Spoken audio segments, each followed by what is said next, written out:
Boa tarde a todos. Dou em primeiro lugar as boas-vindas a todos os colegas que se encontram a assistir a esta sessão, intitulada Conversas sobre o não dito, consequências psicológicas do confinamento.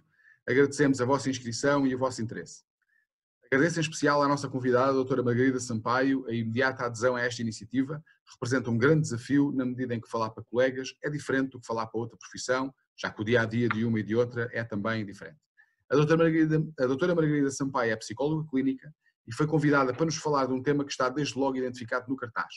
O confinamento e o distanciamento social impostos pela atual pandemia significam para todos o reinventar das condições de exercício da profissão de advogado, assim como exigem um esforço acrescido de coordenação com as demais atividades diárias do próprio e da família, tentando todos manter o exercício das respectivas atividades, mas em poucos metros quadrados.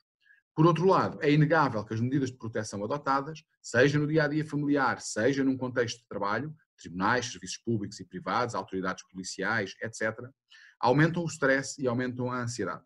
Basta desde logo lembrar a nova preocupação constante com a utilização das máscaras, viseiras de proteção, luvas, desinfetantes, etc. Esta conferência é organizada pelo Conselho Regional de Évora apenas, ao contrário de outras que têm sido co-organizadas com outros conselhos regionais. E porquê? Pelo facto de, atendendo ao tema, termos considerado ser mais profícua se for permitida a intervenção espontânea dos participantes, o que nos limita desde logo em termos de plataforma informática a utilizar. Espero que o processo de inscrição e o funcionamento da plataforma corra sem incidentes, como aliás até aqui tem acontecido. No entanto, também como aconteceu nas conferências anteriores, peço aos colegas alguma paciência quanto a eventuais falhas, solicitando-vos que nos transmitam essas falhas de forma a conseguirmos ir melhorando. Umas palavras apenas sobre o funcionamento da sessão. No decurso da sessão serão desligados os microfones todos, a fim de evitar o barulho constante que dificulta a exposição. No entanto, o microfone de cada um será liberto, a fim de que, pretendendo intervir, cada colega possa ligá-lo para o efeito. Sugiro, no entanto, por facilidade, seja utilizado o bate-papo para a inscrição de cada colega para falar, para o que lhes basta colocar o nome e a comarca. O moderador estará atento e passará a palavra no momento que vier a ser oportuno. Caso no decurso da conferência se verifiquem já demasiadas questões e existam limitações em termos de tempo, a doutora Margarida Sampaio concluirá a exposição e no final veremos se é possível colocar todas as questões ou se temos que remarcar outra sessão. Resta-me, por último, transmitir que o Conselho Regional de Évora, como aliás outros conselhos regionais, irão continuar na formação sobre temas associados à atual situação, mas também com outros temas relacionados com o exercício normal da nossa atividade. Organizaremos no próximo dia 4 de maio, também pelas 15 horas, uma conferência sobre recomendações e boas práticas de saúde e higiene no local de trabalho, no âmbito do regresso aos escritórios que está anunciado, para o qual convido todos os colegas mediante a respectiva inscrição. Ainda que em casa, no escritório com cuidados acrescidos ou nos tribunais e demais serviços, a nossa atividade não parou e não pode parar e podemos aproveitar o pouco tempo livre que temos para enriquecer os nossos conhecimentos nas mais diversas matérias. É este um dos contributos que o Conselho Regional de Évora se propôs e assim iremos continuar. Reitero por isso o agradecimento a todos os colegas pela vossa adesão e, a fim de iniciar a conferência, passo então a palavra à doutora Margarida Sampaio, que mais uma vez cumprimento. E tenho trabalhado sobretudo questões de relacionamento, nomeadamente questões de relacionamento familiar e questões relacionadas com o luto. O que à partida poderá parecer que não tem nada a ver, mas tem tudo a ver, porque quando nós falamos de luto não falamos só de morte, falamos sobretudo de perda. E eu acho que se pensarmos um bocadinho sobre isto, chegamos à conclusão de que estamos todos a atravessar um período de luto coletivo, pela perda de tudo aquilo que nos foi retirado de uma forma muito brutal e muito inesperada, no que refere a hábitos do cotidiano, a rotinas, à forma como nos relacionávamos com os outros, muito em relação à nossa prática profissional. E os trabalhadores autónomos, como é o caso dos advogados e até de alguns psicólogos, vêem-se abraços dados com esta dificuldade, que é o não poder trabalhar ou não poder trabalhar da forma como se trabalhava. E claro que todas estas questões se impõem porque vivemos um tempo novo, que embora nos digam e esperemos provisório, nos enche de incerteza e de angústia, porque mesmo sendo provisório, não sabemos quanto tempo é que esse tal de provisório é. E isso pode ser profundamente perturbador e tem sido para muitas pessoas. Eu então vou passar a partilhar aqui uma apresentação PowerPoint, isto porque eu acho que fica muito mais objetivo para mim e até para vocês também de acompanharem. Vou aqui compartilhar.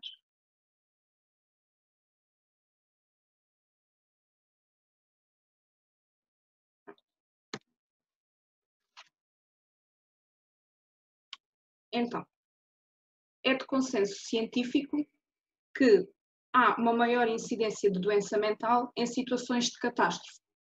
Também sabemos que esta pandemia do Covid-19 é, por ela mesma, uma situação de catástrofe. Mas o que é que acontece? Socialmente, a imagem que nós temos de catástrofe é algo profundamente perturbador a nível visual, e catástrofe é uma coisa grande, é uma coisa massiva, é uma coisa que toda a gente nota que existe. Então nós aqui deparamos logo com dois tipos de conflito. Porque há um conflito externo de diferentes leituras da situação, porque esta catástrofe não é uma catástrofe igual às outras, como nós imaginamos, não é uma catástrofe visível propriamente. Se nós andarmos na rua, nós não vemos um cenário de destruição, como seria de esperar com o conceito de catástrofe. E há diferentes leituras desta situação. Nomeadamente, as pessoas que conseguem perceber, pelo menos a um nível racional, que para haver proteção e segurança é necessário haver um distanciamento social e algum isolamento, e para outras pessoas, se não se vê, se até nem sinto, se até nem tem grande perturbação na minha vida diária, então eu vou continuar a fazer as minhas rotinas como fazia. E aqui nós vemos um grande conflito social, quer entre pessoas que não se conhecem, quer até entre pessoas da mesma família. Podemos ver isto, por exemplo, com pessoas que têm ao seu encargo familiares de mais idade, que não vendo nada de extraordinário nesta pandemia, continuam a fazer o seu dia-a-dia, continuam a sair, e tem sido uma situação extremamente difícil de gerir em algumas famílias. Por outro lado, dá-se um conflito interno por esta percepção desfasada entre aquilo que nós entendemos como catástrofe e aquilo que nós sentimos na realidade, porque poder estar no conforto da nossa casa, e claro que isto não é uma realidade para todos, mas é uma realidade para muitos, e estando no conforto da nossa casa, em segurança com a nossa família, não corresponde exatamente à ideia que nós temos de catástrofe. E isto perturba-nos internamente. Por outro lado, pus aqui em jeito de brincadeira, não sendo ao mesmo tempo os múltiplos eu, porque digam-me quem é que ainda não sentiu que há mais do que uma existência dentro de si, às vezes simultâneas, entre o eu triste, o eu desmotivado, o eu esperançoso ao mesmo tempo, entretanto o eu que tem filhos pequenos e que não me deixam trabalhar e vou congelá-los só durante 5 minutos, e ao mesmo tempo o eu que se sente profundamente culpado por ter tido este pensamento. E o facto é que vivemos numa situação de pandemia, que é uma situação de catástrofe, mas ao mesmo tempo invisível e silenciosa. Então podemos pensar quais é que são as maiores dificuldades com que nós nos deparamos nesta fase. Podemos pensar logo à partida na limitação da nossa liberdade. Isto porque, ao não termos contacto com o exterior e ao não podermos continuar a ter o contacto com as pessoas e com os nossos procedimentos diários como tínhamos, isto retira-nos aqui o contacto com conteúdos criativos. E quando digo conteúdos criativos, não são conteúdos artísticos, mas sim conteúdos da experiência externa, tudo aquilo, todas as vivências do dia-a-dia que nos permitem desenvolver de alguma forma. Não podendo ter este contacto social e não podendo estar na rua como estávamos antigamente, não temos acesso a esses conteúdos. E o que é que isto nos obriga? Obriga-nos a olhar para dentro de nós. Isto, por um lado, pode ser uma oportunidade, porque podemos ter contacto com questões internas que ainda não tínhamos tido oportunidade de contactar, e para pessoas que têm essas questões mais resolvidas, pode ser uma grande oportunidade de autoconhecimento. Mas, por outro lado, quando nós falamos em questões internas e somos, numa altura de pandemia, obrigados a olhar mais para dentro, se calhar há muitas coisas mais dolorosas e difíceis de gerir que nós também vamos encontrar. E ao passar por isso sozinhos pode ser extremamente difícil. Quando digo pessoas mais resolvidas, não estou aqui a dividir entre pessoas resolvidas e pessoas não resolvidas. Estou a dividir entre pessoas que já tiveram mais contacto com estas suas questões internas e pessoas que não tiveram. Porque dimensões menos resolvidas ou dimensões mais perturbadoras, mais inconscientes, todos nós temos. Outra questão é o teletrabalho, teleescola, teletudo, que é quando somos obrigados de repente a desempenhar múltiplos papéis dentro do mesmo espaço físico, como já vamos ver mais à frente, e de repente vemos-nos obrigados a gerir todas as exigências do trabalho, estando em casa e sabendo nós que está toda a gente em casa, é muito fácil acharmos que é sempre hora para aquele telefonema e aquela reunião e aquele e-mail, e acabamos por não ter este separador de águas. Acho que na maioria dos casos dos advogados já não há propriamente um horário definido, um horário de trabalho definido. Trabalham muitas vezes fora de horas, mas acredito que neste momento ainda seja pior por não haver esta separação entre horário de trabalho e horário de lazer. Isto também existe. Para além de se achar que temos de ser constantemente produtivos, também se exige que haja uma maior criatividade e uma maior reinvenção de procedimentos, de estratégias, de justificações para não conseguir trabalhar como antigamente, até para o próprio. Depois, para quem tem filhos em idade escolar, junta-se ainda a gestão das exigências da escola, porque de manhã há a telescola, à tarde há aulas, depois há atividades, e é muito complicado para quem está em teletrabalho conseguir ainda por cima gerir todas essas atividades. Até porque não podemos contar que crianças mais pequenas tenham toda essa autonomia para assistir às suas aulas sozinhos e fazer todos esses procedimentos que também são novos para eles de forma autónoma. Por isso acresce aqui esta dimensão de exigência e que toda a gente espera que os pais e os responsáveis pelos mais pequenos consigam controlar e gerir de forma exímia.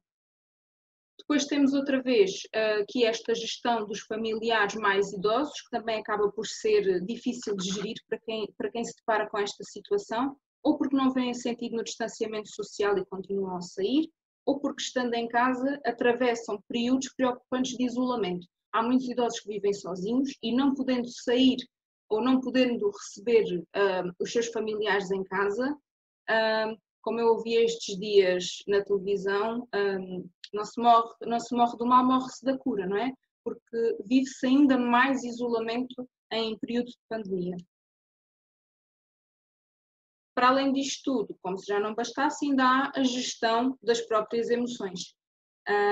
Isto porque há toda uma angústia de não poder trabalhar, ou de não poder trabalhar como se trabalhava antigamente, da preocupação face ao futuro e do futuro da profissão e do futuro do próprio rendimento. E isto tudo acrescenta uma desmotivação, um cansaço face a todas as tarefas que já referi anteriormente, e a culpa por não conseguir estar tão motivado, tão grato, não hiperprodutivo como se acha que se deveria estar. Novamente, para quem tem filhos filhos, aqui não é idade escolar, é filhos, ponto. Quem tem responsáveis mais novos acaba por também ter de ajudar nesta gestão das suas emoções. Isto porque, como nós sabemos, os mais pequenos não seguem aquilo que nós lhes dizemos, não é? Eles vão seguir os nossos modelos. Numa altura em que a angústia e a ansiedade são ainda maiores, esta dificuldade de gestão e este aumento desta modelagem comportamental dos mais velhos acaba por ser ainda maior. O que é que acontece é que os próprios adultos também não sabem como gerir as suas emoções nesta altura, nem sabem como reagir a esta situação. E o que é facto é que está tudo bem com isso, porque não é suposto nós sabermos lidar com uma situação que nunca ninguém atravessou. Não é suposto nós estarmos perfeitamente aptos para saber lidar com todas as tarefas externas e tudo aquilo que se passa dentro de nós, todas as ansiedades e preocupações que surgem nesta altura. Dizem que precisamos de 21 dias para adquirir novos hábitos, não é? E nós precisamos de todo esse tempo para além dos novos hábitos que adquirimos, ainda ter que lidar com todas estas questões mais emocionais que, entretanto, ficaram à flor da pele. E eu acho que isso acaba por ser um bom ensinamento para os mais novos, que não há a necessidade de haver uma exigência sempre tão grande em relação àquilo que se sente e à forma como se reage. Se calhar haver um bocadinho mais de tolerância naquilo que se pode sentir ou não saber fazer é um ensinamento muito importante que esta fase nos traz. Outra preocupação é a invasão da nossa casa, e aqui num sentido objetivo, da nossa casa espaço físico, e aqui num sentido metafórico da nossa casa interna. Como já tinha referido, há aqui uma ausência de separação entre vida profissional e vida pessoal, e isso é muito complicado de gerir, porque ao haver uma indefinição dos espaços físicos, se calhar eu não vou ter a mesma motivação que tinha quando saía de casa e chegava ao escritório para ir trabalhar, porque já ia com esse registro incorporado, vou trabalhar, vou para outro espaço, e quando chegava a casa eu sabia que terminava o dia e eu podia descansar. Neste momento estamos numa sensação de eternidade, e isto provoca uma monotonia brutal e uma ansiedade brutal também, porque entretanto juntam-se aqui dois grupos. As pessoas que se sentem no eterno descanso, e se eu estou na minha zona de lazer e na minha zona de descanso, então eu não vou ter motivação para trabalhar e para ser produtivo como se espera que eu seja. E depois temos as outras pessoas, que são aquelas que, se eu estou a trabalhar dentro de casa, então eu não consigo parar. Eu deixei de conseguir ter tempo de lazer, eu só tenho tempo de produtividade e tempo de trabalho e tempo de preocupação em dar resposta ao meu trabalho. Convido-vos a pensar um bocadinho qual é que será a vossa... Qual será o vosso barco? Ou se não é nenhum, ou se estão a conseguir gerir esta situação de forma equilibrada. Depois temos a nossa casa interna. E aqui nós podemos lhe chamar o confinamento interno. Ao estarmos em casa e ao haver menos estímulos, porque mesmo muito atarefados, ao não poder sair, não há tantos estímulos como havia no nosso dia-a-dia antigo, acaba por acontecer que, ao sermos obrigados a virar para dentro, nós não vamos só ficar à superfície, nós não vamos só ter contacto com as nossas questões mais conscientes. E quando falo em questões conscientes, são questões que nós já pensámos acerca de nós e das nossas experiências.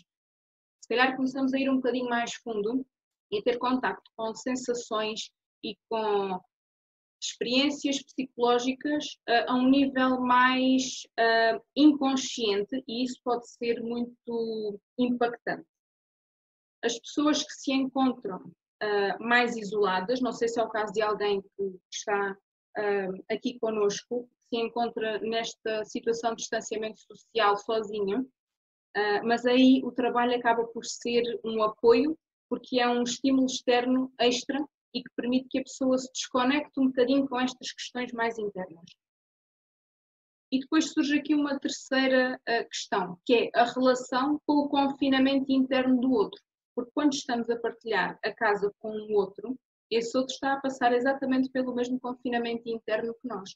Ele também está a ter contacto com as suas coisas mais profundas e não pensadas, e se calhar é uma fase em que surgem à superfície coisas que podem não ser tão bonitas, nem tão saudáveis, questões que podem não estar assim tão bem resolvidas, e o estar tanto tempo dentro da mesma casa não implica necessariamente mais intimidade, muito pelo contrário, pode haver aqui questões muito difíceis de gerir ao nível de compreender que aquele outro, que eu já não vejo aquele outro da mesma forma, ou que já não lhe consigo aceder da mesma forma. Podemos ver isto de um lado positivo, em que se calhar temos mais disponibilidade para escutar o que o outro nos tem para dizer, que não temos durante o nosso dia-a-dia.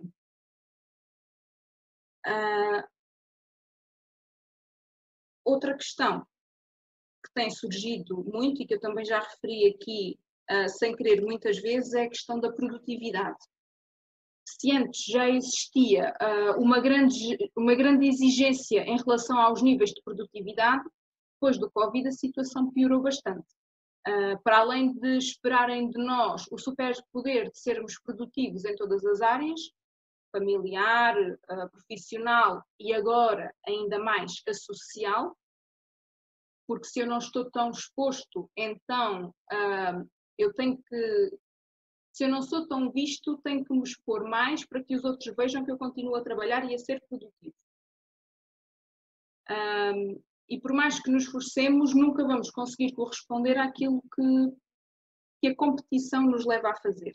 Ficamos sempre a olhar se o outro trabalhou mais, se o outro fez mais, e isto a um nível, vou dizer isto em formato de brincadeira, mas que no fundo não é? Quem é que fez mais pães? Quem é que fez mais exercício? Quem é que fez mais cursos online? Quem é que aprendeu mandarim?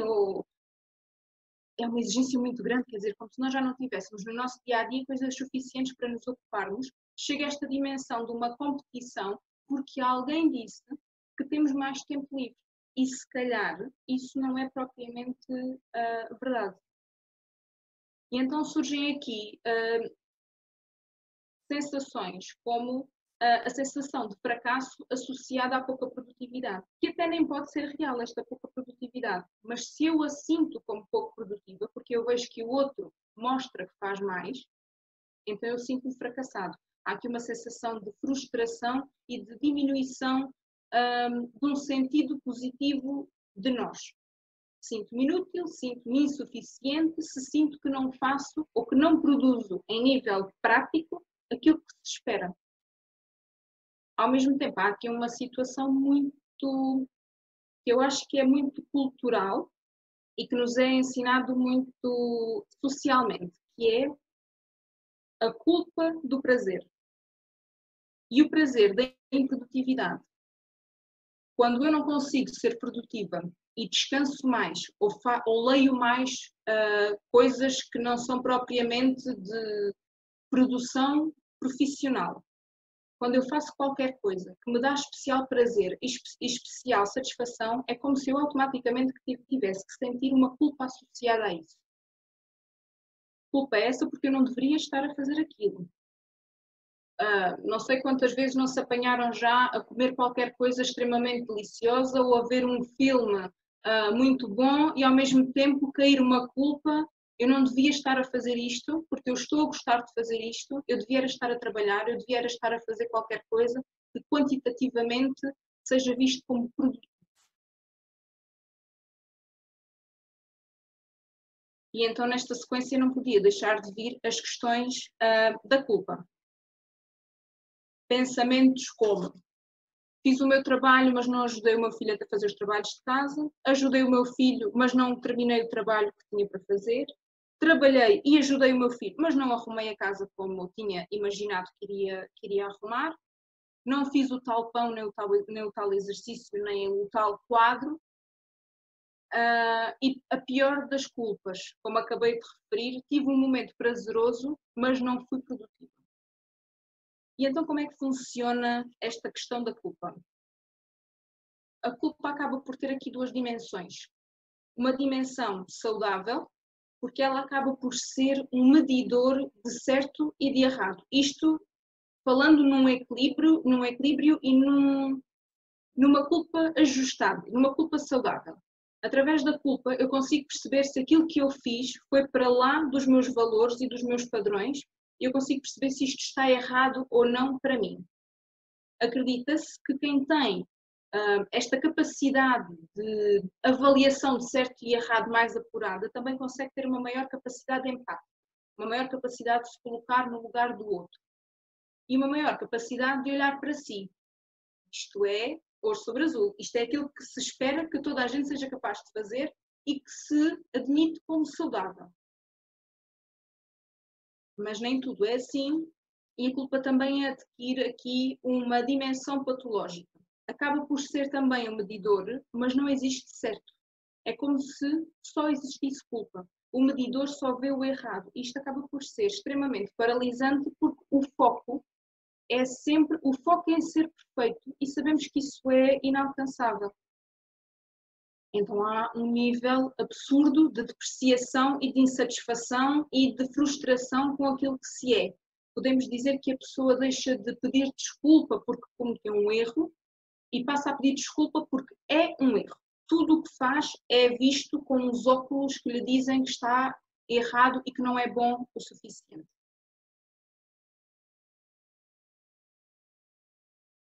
Isto traz-nos aqui algumas questões relativas aos conflitos, mas antes disso ainda gostava de dizer aqui outra coisa. É que estas questões da culpa e estas questões de nos sabermos avaliar e de conseguirmos olhar cada vez mais para dentro de nós e das nossas questões e da forma como nós nos vemos, são questões que precisam de ser muito faladas e muito trabalhadas. E é preciso compreendermos em que barco é que nós estamos. Nós estamos a conseguir ser equilibrados e justos com aquilo que nós somos e fazemos, ou pelo contrário, não?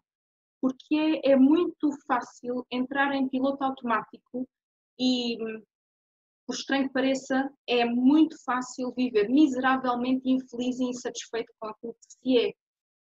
Porque entrando no piloto automático, caímos sempre no erro de avaliar as coisas da mesma forma, de fazer as coisas da mesma forma e de nunca pararmos para reavaliar as situações e reavaliarmos os nossos comportamentos.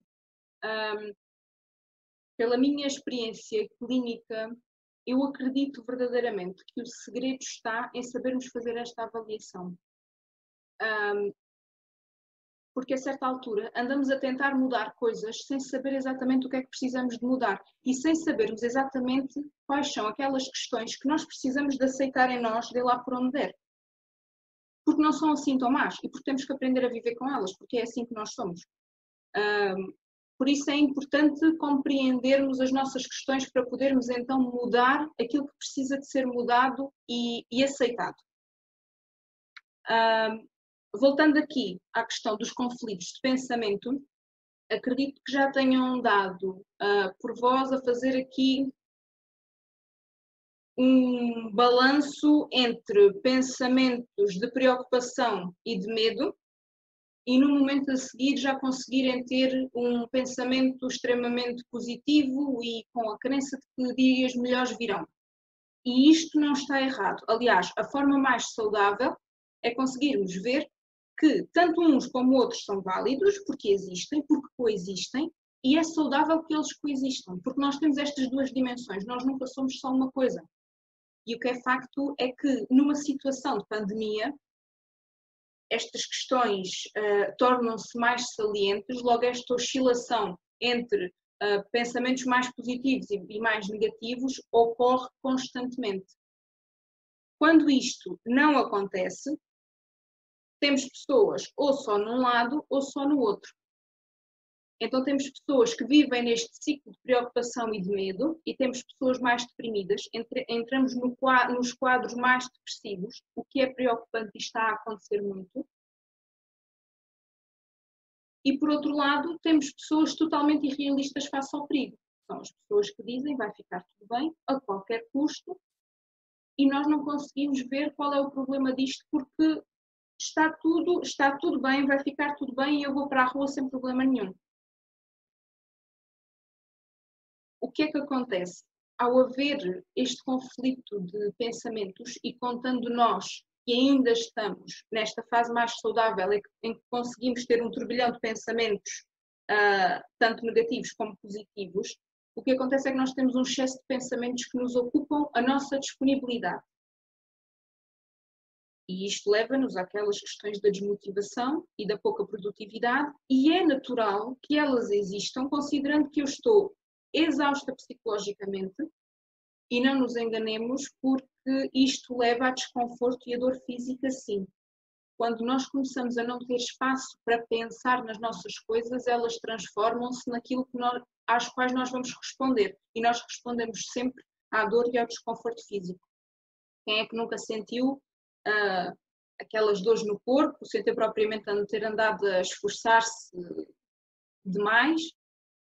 Isto vem tudo de uma questão de exaustão e excesso de carga psicológica. Agora, vou tentar mostrar-vos um vídeo que eu acho especialmente engraçado e ao mesmo tempo muito sério. Vamos ver se eu consigo.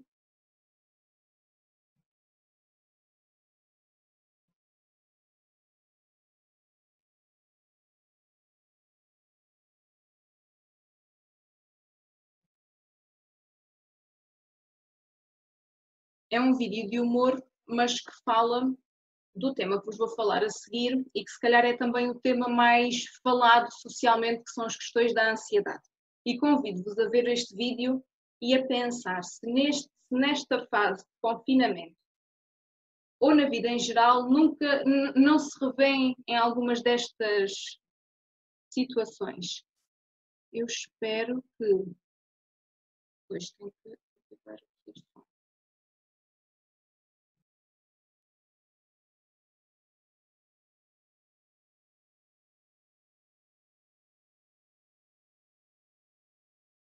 Oi, amiga! Eu já tô pronta, eu vou te encontrar lá na festa, tá bom? Beijo! Não, a gente não vai na festa. Por que não? Eu quero ir. Não, vai dar tudo errado. Tô vendo aqui. Ó, você vai chegar na festa, a Pamela já vai ficar com aquele boy, mas vai te deixar sozinha. Aí você vai ficar sozinha, vai ficar na sua. E aí todo mundo vai achar que você é antissocial, você é antissocial. Aí você não gosta de achar que as pessoas acham que você é antissocial, você quer ficar sozinha. E aí você vai fazer o quê? Eu preferi ter ficado na sua casa assistindo alguma coisa. Sem tomar um antidepressivo. Não vai. Vai tomar um antidepressivo. O que você tá fazendo? Eu tô fazendo os relatórios desse mês. E o e-mail que a chefe mandou? Eu vou fazer depois dos relatórios. Tá, e a alteração que tinha que fazer no projeto, já fez? Eu vou fazer depois de olhar os e-mails da chefe. Tá. Tô fazendo os relatórios agora. Então você tem que fazer rápido, né? Porque não vai dar tempo. Você tem que fazer após a reunião, você tem que mandar as planilhas, a planície, o planalto, você tem que ter um date depois. Como é que você vai fazer agora? Não vai dar pra fazer nada. Não vai dar pra fazer. Não vai dar tempo. Oi aí. Oi aí. Ei, acorda. Ei, já que você tem um tempinho, o que você acha da gente pensar um pouco na sua vida? Hein, no dia de amanhã, o que você vai fazer amanhã? O que você vai fazer semana que vem? Onde você vai estar nos próximos 10 anos? Já parou pra pensar isso?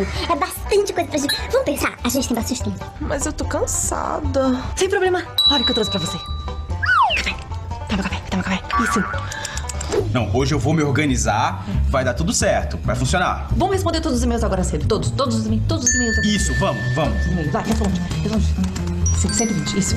Ah, não. Vamos arrumar os relatórios. Olha aqui, tá desorganizado. Arruma os relatórios. Tá, relatório. Pega lá o relatório. Tá. Ah, não, post-it. Ele respondeu o post-it da chefe. Vai, pega lá outro post-it. Responde agora. Ai, responde o post-it. Não, relatório. Não, peraí.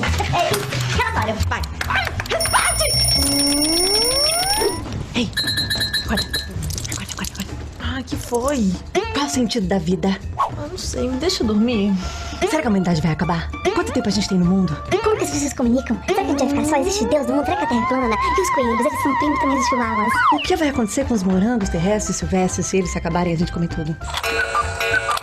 É bom, nós podemos notar que pelo gráfico houve uma ascendente. Cheio aqui, né? Tá muito cheio. E também houve uma ascensão. Então, como eu ia falando... Ai, finalmente eu vou relaxar. Vai relaxar, não vai relaxar. Vamos tensionar isso aqui, porque tem um monte de coisa pra fazer, tem um monte de conta pra pagar, tem um monte de e-mail que você tem que mandar, você não mandou ontem, anteontem, você acumulou tudo. Você vai ter que fazer um monte de ligação agora, então você vai ficar tensa. Tá tensa? É só o começo. Pagou o condomínio? Terceiro mês sem pagar o condomínio. E os 20% que aumentou o seu plano de saúde? Você vai pedir dinheiro emprestado? O que você vai fazer? Você vai fazer sua vida? Então tensiona. Bruxismo. ATM. Tá doendo? Parabéns.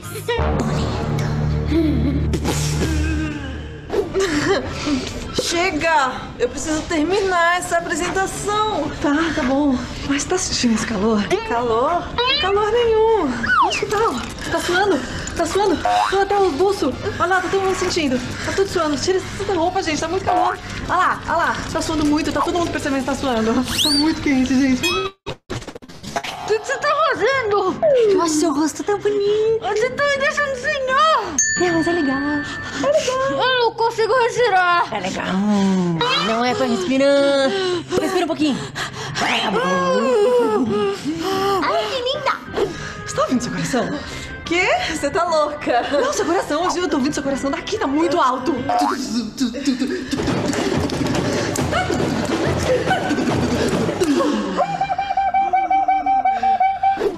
Agora chega, tá? A gente vai fazer terapia e vai ser agora. Eu tô ligando pro terapeuta. Não. Terapia é coisa de fracassado.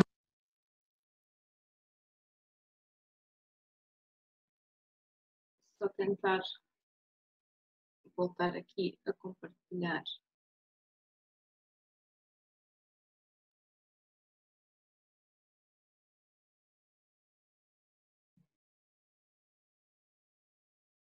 Eu tenho falado com muitas pessoas que já sentiam estas questões.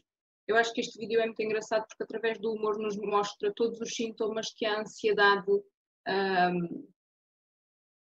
exterioriza. Todas as questões da falta de ar, do batimento cardíaco acelerado, dos suores, do nervosismo, das tonturas, todas essas questões muito físicas que a ansiedade, assim como os pensamentos, o conflito de pensamentos, a insónia, o pensar na preocupação face ao futuro.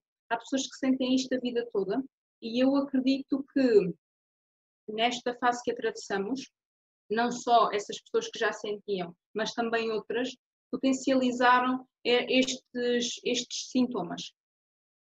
E às vezes parecem coisas muito banais, porque toda a gente também nos diz que também já sentiu um bocadinho isto, mas de banal não tem nada, porque isto provoca um sofrimento psicológico muito, muito grande. Então, como é que nós podemos pensar a ansiedade? A ansiedade, assim como a culpa, tem duas dimensões. Tem uma dimensão saudável, que funciona como um sensor que nos permite estar alerta para situações de perigo. E isto é uma condição que nós fomos aprendendo com a evolução da humanidade. Cada vez que nós estamos perante uma situação de perigo, o nosso corpo começa-nos a avisar que há qualquer coisa para a qual nós precisamos de nos preparar, para termos o instinto ou de luta ou de fuga desta situação de risco. Mas a ansiedade não funciona sempre com esta sua dimensão saudável. Funciona também de uma forma patológica que pode assumir dois formatos. Um dos formatos é a desativação deste sensor de perigo. São as pessoas que não sentem medo. Podemos imaginar como isto pode ser extremamente perigoso, o não sentir medo. Pode ser bom, podemos encarar isto como um alívio, mas isso não é bom, porque em situações de perigo é suposto que nós tenhamos medo para que possamos reagir de forma ajustada e de forma adequada a essa situação. Outra questão são as pessoas que ativam permanentemente este sensor. E normalmente é estas pessoas que nós dizemos que são pessoas que sofrem de ansiedade. São pessoas que já não conseguem distinguir o que é um perigo real do que é que não é um perigo real. É um perigo interno. A percepção de perigo ficou estragada, digamos assim. Então, em todas as situações, estas pessoas estão em posição de alerta, estão em posição ou de ataque ou de fuga. Em relação a esta situação propriamente dita da pandemia, o que é que nós vamos encontrar quando temos pessoas com uma dimensão mais patológica da ansiedade? Temos pessoas mais transgressoras das regras, que não sentindo medo acham que ninguém tem de sentir medo e ninguém tem de estar preocupado com a situação da contração do vírus ou com a exposição ao vírus, então tem mais probabilidade de colocar a si e aos outros em perigo. Por outro lado, temos estas pessoas que estão permanentemente em estado de alerta e ansiosos. Estas pessoas têm mais medo, logo são mais cumpridoras das regras. São pessoas que para os outros são muito mais seguras, digamos assim, porque elas não vão colocar ninguém, nem a si mesmas, em perigo. O que é que acontece? Qual é o ponto negativo deste lado mais patológico? De ter medo constantemente. É que estas pessoas também estão mais expostas a sofrimento psicológico, porque elas estão constantemente preocupadas. Se calhar em situações em que não deveriam ter medo do risco de contágio, pensando, por exemplo, no contexto de casa, estando em casa, nós não estamos tão expostos ao vírus. Não precisamos de estar em estado permanente de alerta, não é? Estas pessoas vão continuar, vão estar em constante sofrimento psicológico por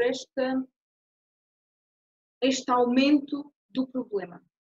E eu acredito que vamos ter pessoas que vão saber lidar no futuro com esta nova fase de readaptação ao mundo real, pessoas que vão saber de forma ajustada reagir às diferentes situações, mas também vamos ter pessoas que de uma forma patológica vão expor-se ou sofrer com essa exposição. E é, sobretudo, estes casos que nós vamos ter de estar mais alerta. O que eu vos peço é que vocês consigam estar alerta destas questões em vocês, porque isso é extremamente importante para vocês poderem mudar esse sofrimento e não estar a viver nesse sofrimento constante nesta nova fase que se avizinha.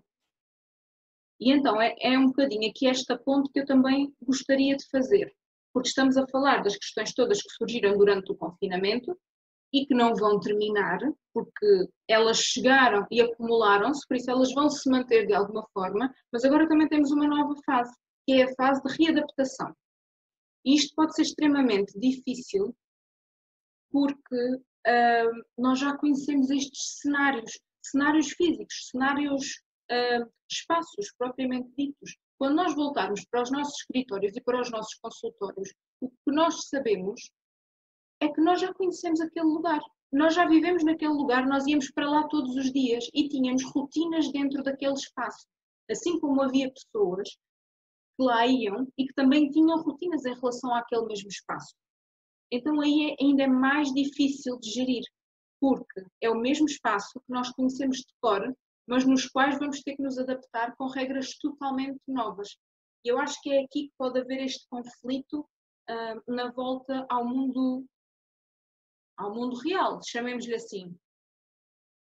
E então nós vamos deparar-nos com questões que nós não controlamos, como o comportamento dos outros. Nós não vamos conseguir controlar o que os outros fazem, o que os outros respeitam, o que os outros cumprem. E isso pode nos dar uma sensação de muita insegurança, até face ao desconhecimento daquilo que é suposto nós fazermos. Soube agora, assim como vocês, agora no início, através do Dr. Tiago, que no dia 4 vão ter esta exposição acerca das medidas que devem, as medidas específicas e práticas, não é?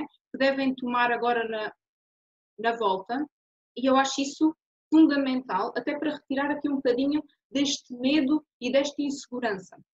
Temos a questão do distanciamento, que vai ter de se manter, mas que tem muito que se lhe diga. E depois há todas estas questões, não é? Do como vou reunir com os meus clientes, como vou reunir com os meus colegas, como vou equipar o meu escritório, como é que eu devo proceder agora no meu dia-a-dia. Isto são tudo questões que, mesmo que nos deem as respostas práticas, o que já ajuda muito, acabam sempre por não ser assim de tão fácil aplicação. E então acho que, aqui para finalizarmos esta parte mais teórica, e falando aqui desta questão da volta ao mundo real, há uma questão que provavelmente ninguém vos vai falar, porque sofremos todos disto, e que eu achei que era fundamental trazer, que é a questão do parecer bem. E teoricamente ninguém faz nada para parecer bem, mas o que é facto é que todos nós sofremos deste síndrome. O que é perfeitamente natural. E quem trabalha com clientes então sofre disto em dobro. Há sempre uma tendência para ser simpático, para ser agradável, para ser solícito, e acreditem que, por muito claras que estejam as regras, vão haver sempre pessoas que vão querer quebrar essas mesmas regras, que vão chegar ao pé de vocês e vos vão estender a mão para vos cumprimentar, se vão aproximar o suficiente para vos conseguirem dar 2 beijinhos. E agora vocês dizem, não, as regras são claras e eu não me quero expor a esse risco, por isso eu não vou corresponder. Na prática, vocês vão ter pelo menos uns segundos de dificuldade nesta reação. Primeiro, porque nos é uma questão natural, é uma questão de boa educação, é uma questão social, é uma questão que nos foi ensinado e que nos é extremamente intrínseco, a questão do cumprimento e da proximidade física com as pessoas. Segundo, porque nós queremos corresponder àquilo que a pessoa espera de nós. E ela espera que nós a cumprimentemos e espera que o mundo volte a ser como era. Isto falando neste tipo de pessoa que não vai propriamente respeitar as regras de segurança, porque para quem respeita não se colocam estas questões, não é? Em terceiro lugar, porque parece mal rejeitar o outro. E este outro pode entender este afastar ou este não corresponder como uma rejeição. Embora eu acho que os advogados estão super bem preparados para esta questão, porque ao lidarem muito com clientes e ao estarem habituados a esta relação com as outras pessoas de uma forma profissional, eu acho que vão saber melhor do que muitas pessoas lidar com estas questões da não correspondência e da rejeição de uma forma mais leve. Outra questão é também podermos vir a cair naquelas justificações vazias para correspondermos. Certeza que esta pessoa não está contaminada. Esta pessoa está com tão bom ar, de certeza que ela não tem, que ela não pode transmitir o vírus, por isso é só desta vez que vamos aqui quebrar a regra e que até podemos cumprimentar normalmente. Este até é um cliente importante, por isso se calhar eu devo correr este risco. Então eu dou-vos um conselho extremamente científico. E peço desde já desculpa pela expressão, mas acho que passo um bocadinho por aqui, que é dane-se o parecer bem, porque a nossa segurança tem de vir em primeiro lugar. E por muito que estejamos condicionados por esta condição de querer corresponder e de querer muito voltar à forma como tudo funcionava, não vai ser assim, não vai funcionar desta forma.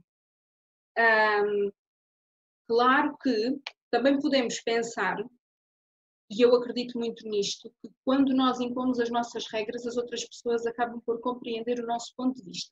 Eu acredito que ao haver este tipo de rejeição em quebrar as regras por parte das outras pessoas, isto porque eu acho que é uma situação que pode acontecer recorrentemente e é uma questão muito comportamental e muito relacionada com as crenças sociais que nós temos.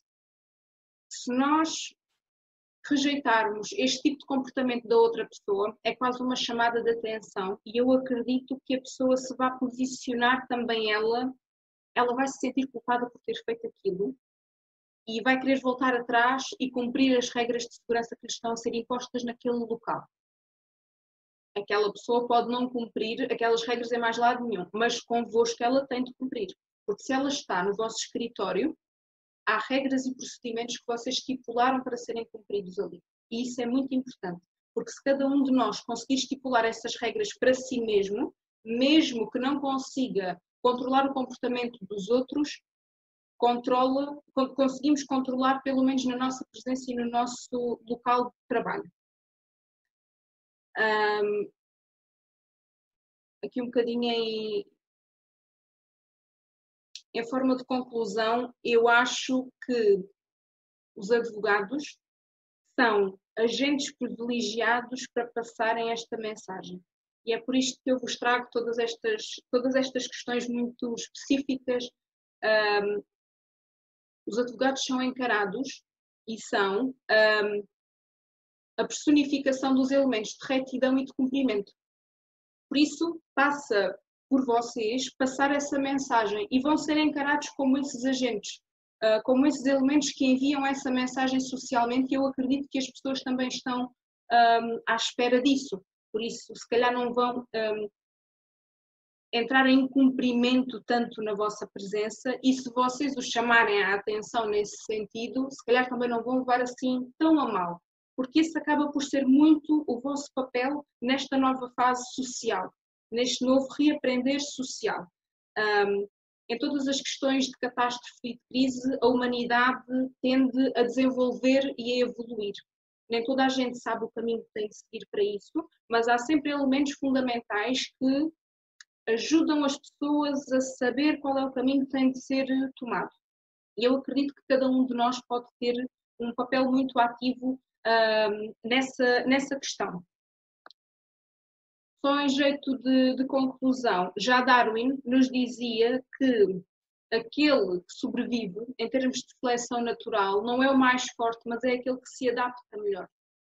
E eu acho que é muito isto que nós vamos ter de fazer. Adaptar-nos e reinventar a nossa forma de estar e a nossa forma de trabalhar para conseguir ultrapassar estas questões mais facilmente.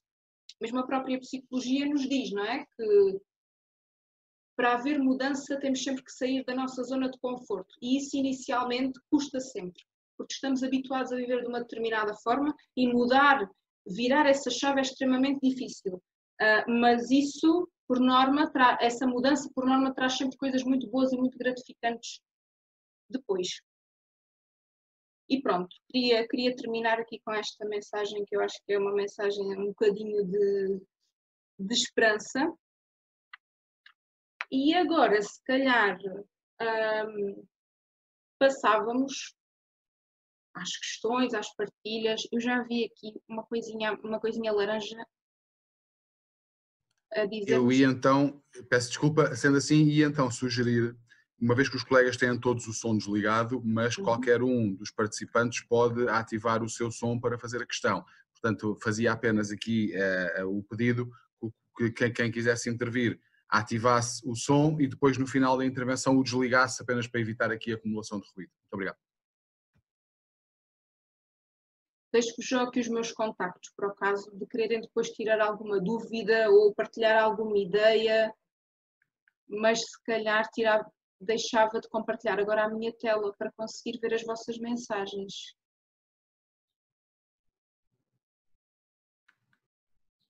Nós próprios faremos chegar o seu contacto se algum colega nos explicar. Eu tinha aqui, uma vez que não temos aqui pelo menos inscrições para a intervenção, tinha aqui 3 questões que gostava de lhe colocar.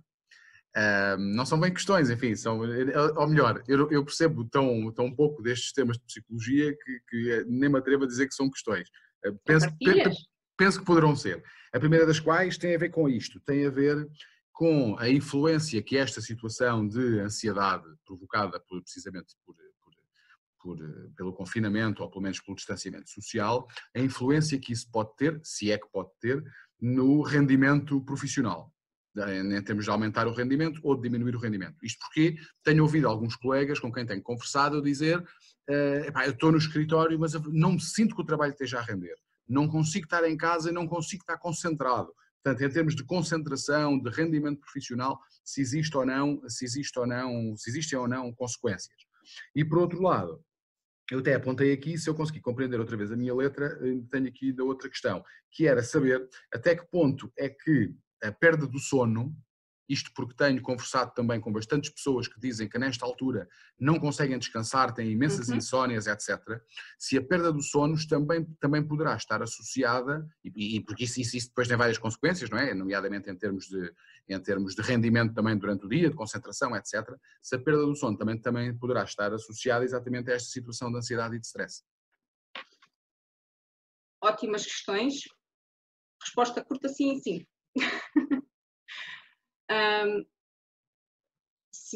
Respondendo primeiro à última, se calhar é mais fácil. As questões de insónia ou de dormir demasiado, de hipersónia, estão extremamente relacionadas com estas questões da ansiedade. Se nós pensarmos em dormir demais, é como se o corpo não aguentasse o excesso de pensamento e o excesso de estímulo que estas fases mais ansiógenas trazem e precisasse de apagar. Eu não aguento mais pensar, vou apagar e vou dormir ainda mais. A questão da insónia é um bocadinho ao contrário. Normalmente são pessoas que têm uma capacidade muito grande de bloquear. Se estes pensamentos me estão a perturbar, então eu tenho necessidade de os bloquear de alguma forma. Para eu conseguir trabalhar, para eu conseguir fazer tudo aquilo que preciso, para eu conseguir ser funcional, eu não posso estar preso a estes pensamentos. Então bloqueio-os. Para além de que às vezes esses pensamentos e esses medos vêm então de um nível mais inconsciente e por provocarem sofrimento psicológico acabam por não poder ser pensados tão facilmente. Só que eles estão lá mesmo. Essas coisas não desaparecem. Tudo aquilo que nós bloqueamos não desaparece. Fica acumulado de alguma forma. O que é que acontece? Quando nós estamos na fase do sono, há aqui uma abertura entre o nível mais consciente e o nível mais inconsciente. Então é como se as coisas se baralhassem todas. É como se o nosso cérebro nos dissesse assim: ai, não pensaste nestas coisas enquanto estavas acordado e bloqueaste? então agora vais sonhar com elas. Nesta fase em que não consegues controlar aquilo que bloqueias ou não, vais sonhar com estas coisas. Então a altura que seria de descanso e de dormir e de conseguir recuperar do dia, acaba por ser a altura em que a pessoa não consegue dormir, ou então sonha demasiado, ou fica acordado porque esses pensamentos perturbadores e essas preocupações, sobretudo, surgem todas nessa altura. E havia outra questão. Não, tinha a ver exatamente com isso, tinha a ver exatamente a questão da perda de rendimento, do sono, etc. Portanto, estavam as duas relacionadas. Da perda de rendimento. Claro, se há excesso de preocupação, se a nossa cabeça está demasiado, é um bocadinho pensar no multitasking. Por muito que nós sejamos bons em multitasking, a certa altura já não há tarefas, já há demasiadas tarefas, há qualquer coisa, ou que vamos fazer mal feito, ou que não vamos conseguir fazer. Se eu tenho todas estas atividades a funcionar dentro da minha cabeça e tenho uma série de preocupações que me ocupam o meu espaço mental, digamos assim, então eu não vou conseguir ter disponibilidade para estar concentrada numa determinada coisa, porque eu agora estou aqui a ler este documento e passa-me uma preocupação e depois passa outro pensamento e depois tudo é mais interessante do que aquilo em que eu estou concentrada, por isso há um nível muito difícil de concentração e de produtividade. Exato. Não sei se algum colega tem alguma questão que queira colocar. Meus caros colegas, então, uma vez que não há mais intervenções, vou então finalizar a conferência, transmitindo-vos, agradecendo em primeiro lugar à doutora Margarida Sampaio pela clareza da exposição enfim, dos slides que aqui nos apresentou e, acima de tudo, por ter aceito este desafio. Certamente contribuiu para todos conseguirmos ultrapassar da melhor forma eventuais dificuldades psicológicas que possamos sentir, ou pelo menos que caso conheçamos alguém que as sente. Não posso deixar de agradecer a todos os colegas que colaboraram na implementação da videoconferência na área do Conselho Regional de Évora. Enfim, os tempos, costuma-se dizer que a necessidade aguçou o engenho e de facto aqui assim foi, porque os tempos obrigaram-nos de uma forma mais rápida ter que aderir a estas novas tecnologias, mas assim o fizemos. Para isso muito contribuíram o Dr. Rui Sampaio da Silva, a doutora Cláudia Tique e o nosso imprescindível Dr. Marco Mira Nunes, que tem sido inexcedível e por isso o destaque.